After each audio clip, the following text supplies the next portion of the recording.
Welcome to an Earth you wouldn't recognize. Before forests, before familiar shorelines, the surface of our planet was a harsh, flat expanse of damp, creeping pioneer plants and exposed rock. Without tall vegetation to anchor the soil, water behaved entirely differently than it does today. When it rained, water simply washed across the land in wide, chaotic sheets. Without roots to hold the ground together, there were no permanent riverbanks. Channels shifted wildly, constantly erasing and reworking the sediment. Above this unstable ground hung a sweltering greenhouse sky. The atmosphere held massive amounts of carbon dioxide, trapping heat and baking the continents. Terrestrial life was stuck. To build complex ecosystems, the land needed structural reinforcement, and the sky needed a chemical overhaul.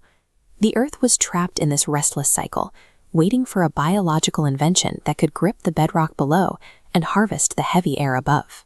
To capture more sunlight, plants had to grow upward, but building height required physical stability, driving early vegetation to send searching structures deep into the mud. These first true roots acted like rebar in concrete.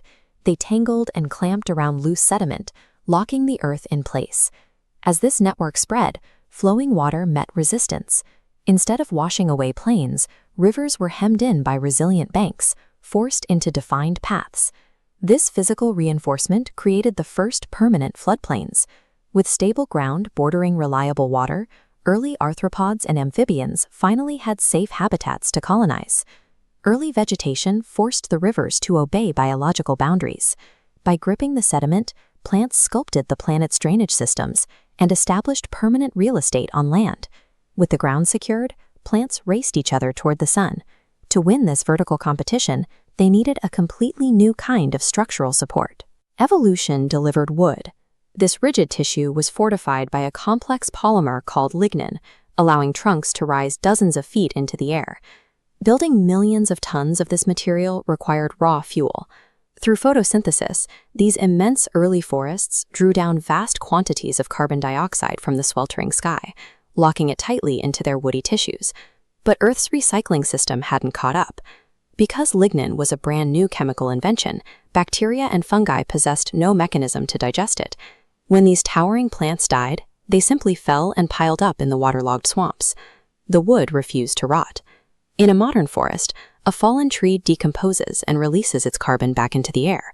Back then, the dead material remained completely intact, sealing the carbon away. Layer after layer of stubborn timber was buried under sediment. Over millions of years, immense pressure and heat compressed these vanished worlds into the dense, black seams of coal that power modern civilization today. By relentlessly pulling carbon out of the air and burying it underground, these early forests acted as a planetary thermostat.